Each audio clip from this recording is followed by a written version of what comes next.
తగ్గుతుందా? నీ జన్మలో ఒకటి తగ్గింది, బీపీ ఒకటి తగ్గించావా?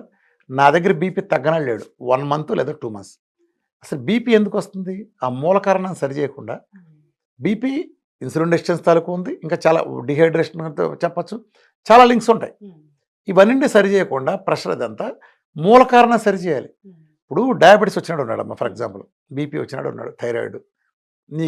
నీ వయసు ఆడపిల్ల నీ నాకు తెలిసి నీ ఫ్రెండ్స్ అందరూ థైరాయిడ్ ఉంటుంది. థైరాయిడ్ లేకపోతే డయాబెటీస్ మీ ఆడపిల్లలు కొంచెం తక్కువ కావచ్చు, కానీ మిగతా అన్నీ ఉన్నాయి కదా పీసీఓడి దగ్గర నుంచి. ఇవన్నీ ఎందుకు వచ్చినాయి? ఇప్పుడు నీ బీపీ రాగానే, షుగర్ రాగానే, అలానే థైరాయిడ్, గ్యాస్ రాగానే, లేదా ఆటోమైన్ జబ్బు లేదని రాగానే చచ్చిపోయే వరకు మందులు ఎందుకు అంటున్నారు? అంత తప్పు ఏం చేసావు? అసలు ఒక డయాబెటీస్ రావడానికి, ఒబెసిటీ రావడానికి జీవితాంతం నువ్వు చేసిన తప్పేంటి? నీ జీవితంలో చేసిన తప్పేంటి? ఏదో కక్కుర్తి పడి 2 పెళ్ళిళ్ళు 4 ఐస్ క్రీమ్లు ఎక్కువ తిన్నావు, 2 కూల్ డ్రింక్లు ఎక్కువ తిన్నావు, ఆ తెల్లన్నం 4 ముద్దలు ఎక్కువ తిన్నావు. ఆ చిన్న తప్పుకి నీకు డయాబెటీస్ వచ్చింది అనుకో, చిన్న తప్పుకి చచ్చే వరకు పనిష్మెంట్ వేస్తావా? చెప్పు. ఒక చిన్న తప్పు, ఏదో చిన్నది ట్రాఫిక్లో చిన్న రూల్ ఉల్లంఘించామని ఒక 50 సంవత్సరాలు జైలు శిక్ష చేద్దామా? నీకు ఉరిదిద్దామా? అదేం పత్తి? సరి చేసేయాలి కదా. మధ్యలో వచ్చేది మధ్యలో పోతుంది కదా. ఇప్పుడు నువ్వు పుట్టుకతో నీకు ప్రాబ్లం ఉందమ్మా, నువ్వు కాలో లేకుండా పుట్టాడు ఇంకొకడు, నువ్వు సరి చేయలేకపోవచ్చు. అరే మధ్యలో చిన్న రుగ్మత వచ్చింది, నువ్వు ఆహారం పొరపాటు చిన్నది జరిగింది, దానికి జీవితాంతం ఎందుకు మందులు వాడాలి? ఎందుకు మందులు వాడాలి దానికి జీవితాంతం? మోసం, అబద్ధం, బిజినెస్ మోడల్. నేను ఇక్కడ వాళ్ళ సంపాదించే డబ్బు గురించి అంటలా, నేను ఆ డబ్బు కోసం మనం జబ్బుకు గురి చేస్తున్నారు. ఇంకో స్కామ్ కూడా ఏం జరుగుతుందంటేనమ్మా, ఇవాళ నువ్వు కార్పొరేట్ హాస్పిటల్కి వెళ్తే నీ డయాగ్నోస్ లేదు, నువ్వు ఎవడో తెలియదు, నీ కార్డు ఎంత ఉంది, ఎంత మనీ ఉంది. ప్రజలు అప్రమత్తంగా ఉండండి.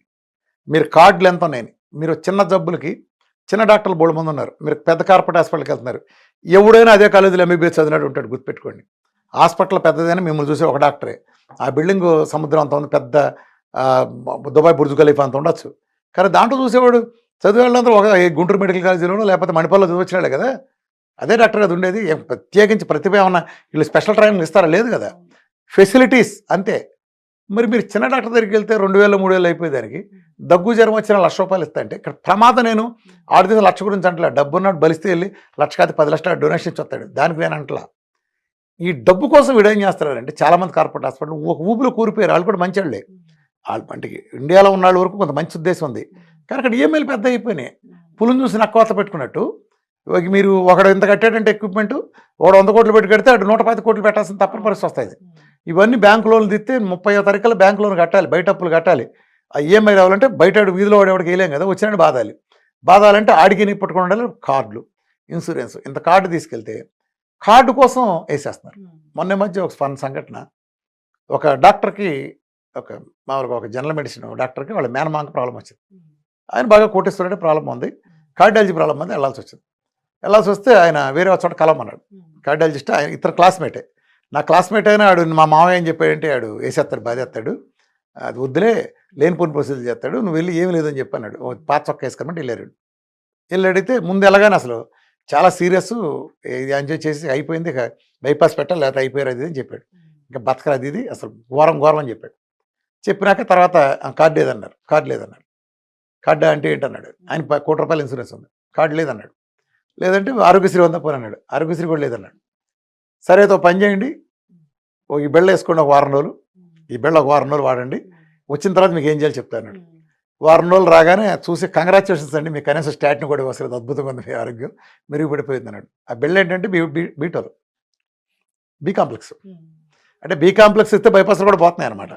అంటే ఎందుకని ఆడి కార్డు లేదు, నిజంగా ఈడు జబ్బు లేదు. యాక్చువల్గా మామూలుగా గ్యాస్ వస్తూ ఉంటుంది, హార్ట్ బర్న్, లోయర్ ఎసోఫాగస్ జంక్షన్లో ఏదైనా చిన్న ప్రాబ్లం వస్తే హార్ట్ బర్న్ వస్తుంది. ఈ హార్ట్ బర్న్ రాగానే మనం గుండెపోటు అనుకుంటాం.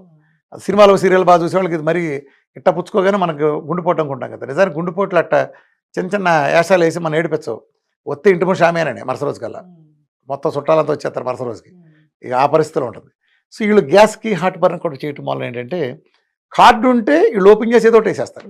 ఈవెన్ స్టెనోసిస్లో 30 40 50 ఉండే వాళ్ళకు కూడా వేసేస్తున్నారు, స్టంట్లు వేసేస్తున్నారు. అంటే ఎందుకని వాళ్ళు దుర్మార్గం ఏం కాదు, వాడు సాయంత్రం కల్లా ఈఎంఐ కట్టాలి, వచ్చినా ఎందుకు పోగొట్టుకుంటాం అనే ట్రెండ్. నేను మాట్లాడేది ఎవడన్నా రామకృష్ణ వేగ్గా మాట్లాడుతున్నా అన్న వాగాడా సాక్ష్యాలతో సహా పేర్లతో సహా ఊడిపోతాయి బట్టలు. నేనే రెడీగా పెట్టుకుంటాను, నేను రికార్డు చేసి మరి. ఎందుకంటే నా దగ్గరికి అంతా వచ్చేదంతా హెల్త్ గురుగా నమ్మి ప్రపంచంలో ఎవరి దగ్గర రాలేదు నా దగ్గరికి వస్తారు. నేను చూసినంత మంది కూడా ఎవరో చూడరు. అంటే నేను వేరే ఇదిగా చెప్పట్లా. నన్ను ఒక హెల్త్ గురుగా నమ్మబట్టి అందరి ప్రాబ్లంలో నా దగ్గరికి వస్తారు. కాబట్టి అందరి గురించి నాకు తెలుస్తుంది. ఇప్పుడు నువ్వు ఒక స్పెషాలిటీ డాక్టర్ దగ్గరికి కాళ్ళు మార్చే వాళ్ళు వస్తారు, గైనకాలజీ వాళ్ళు రారు. గైనకాలజీలో స్పెషల్ ఉండే వాళ్ళే వస్తారు, ఉండేవాళ్ళు రారు. అలానే గ్యాస్ట్రో దగ్గర గ్యాస్ట్రో వాళ్ళు వస్తారు, బుర్రాడి దగ్గర బుర్ర, పొన్నాడి దగ్గర పొన్నాడు వస్తారు, కన్నుడి దగ్గర కన్ను. నా దగ్గర అందరూ వస్తారు ఒక హెల్త్ గురువు గారు. ఇది ఒక ఆల్టర్నేటివ్ సిస్టమ్, నేను డెవలప్ చేసిన ఒక ఆల్టర్నేటివ్ సిస్టమ్. ఇప్పుడు వైద్య విధానాలు ఉంటాయి ప్రపంచంలో. అంటే ఇక్కడ మోడల్ కూడా అర్థం చేసుకోవాలమ్మా. అన్ని వైద్య విధానాలకు ఇది ఒకటి కాదు. ప్రపంచంలో ఇప్పుడు అలోపతి ఉందమ్మా. అలోపతి లాంటి వ్యవస్థే ఆయుర్వేదిక్, ఆయుర్వేదిక్ లాంటి అలోపతి లాంటి వ్యవస్థే హోమియో, అలాంటి వ్యవస్థే యునాని. ఇవన్నీ అంతే, ఇవన్నీ ఒకటి. విఆర్కే డేట్ ఒకటి. ఏంటో తెలుసు తేడా? అవన్నీ ఒకటే. ఇప్పుడు ఆయుర్వేదం వేరు, అలోపతి వేరు అట్లా లేవు. ఎప్పుడు దయచేసి అనద్దు. అవన్నీ ఒకటి, నాదొక్కటి ఒకటి. అవన్నీ ఏం చేస్తాయి?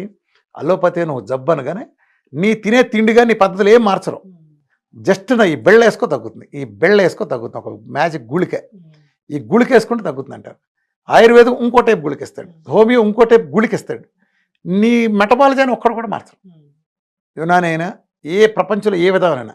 అందుకే ప్రపంచంలో ఈ జబ్బులన్నీ వాళ్ళని పోషించడం కోసం అలా ఉండిపోయినాయి. వాళ్ళు దాని మూల కారణం గెలే పని చేయరు. ఆయుర్వేదిక్లో ఒకప్పుడు ఉండేది, అది అద్భుతమైంది. హోమియో కూడా చాలా ఇట్లా పనిచేస్తుందన్న. కానీ ఏమైందంటే ప్రాబ్లం, హోమియోలో నాలెడ్జ్ ఉండే పర్సన్స్ చాలా పెద్ద పెద్ద క్రానిక్ డిసీజులు తగ్గించగలరు. నా సొంత అనుభవంలో కూడా నేను ఒక 4 ఎక్స్పీరియన్సెస్లో నేను హోమియో వాడినప్పుడు అది నాకు అద్భుతంగా పనిచేసింది. అలానే ఆయుర్వేదం కూడా పనిచేసింది. కానీ ఆ ఇచ్చిన వాళ్ళు నా గురించి బాగా తెలిసి అవగాహన ఉండి నన్ను అంటే నా గురించి A to Z, నేను ఏం తింటాను, ఎలా ఉంటాను, నా మూడ్స్ ఏంటి, మూమెంట్స్ ఏంటి, ఇవన్నీ తెలిసి ఇచ్చినాడు. సపోజ్ తెలియనాడు ఇస్తే ఎంత పెద్ద హోమియో ఇస్తే నాకు పనిచేయదు అది అంట. దాని గురించి నాకు పూర్తిగా తెలియదుగా నేను అన్నాం. నాకు పనిచేసింది, వేరే పని చేసింది. కానీ వీళ్ళతో వచ్చిన లోపం ఏంటంటే వీళ్ళకి ఒకటే సిస్టమ్ అప్లై చేయటం లేదు, ఒక్కోటిది ఒక్కొక్క సిస్టమ్ అయిపోయింది. ఇప్పుడు నువ్వు హోమియోకని వెళ్తే 50 మంది హోమియోల దగ్గరికి వెళ్తే 50 మంది 50 రకాలుగా నేను డయాగ్రామ్ చేసి 50 రకాల మెడిసిన్స్ ఇస్తారు. సో ఒకటి తగ్గచ్చు, ఒకటి తగ్గపోవచ్చు. కాబట్టి నేను స్టాండర్డ్ చేయలేకపోతున్నావు. ఆయుర్వేదం కూడా ఇదే ప్రాబ్లం. ఇప్పుడు ఆయుర్వేదం అంటారు, ఆయుర్వేదం కొన్ని లక్షల మంది ప్రాక్టీస్ చేస్తున్నారు. నువ్వు కడుపులో నొప్పిని కనుక వెళ్తే ఒక్కొక్క ప్రాక్టీస్ చేస్తాడు. అసలు ఆయుర్వేదంలో మూలంలో ఉండేవాడే వాళ్ళు చేయట్లా. పంచకర్మ లాంటి అలాంటివన్నీ వాళ్ళు పట్టించుకోవట్లా. వీళ్ళు కూడా ఏంటంటే అల్లోపతి ప్యాటర్న్కి వచ్చేసింది. హోమియో లాంటివి కూడా వాడు పిల్లిస్తున్నాడు, నేను పిల్లివ్వాలి, వాడు మందు అమ్మి సక్సెస్, నేను మందు ఇవ్వాలి. కరెక్టే ఇవ్వచ్చు, కానీ మెటబాలజీ మార్చివ్వాలి. పిల్స్ కరెక్టే, నువ్వు ఇచ్చిన సప్లిమెంటేషన్ మోడల్ అనేది ఉంటుంది. నా డైట్ కూడా అంతే.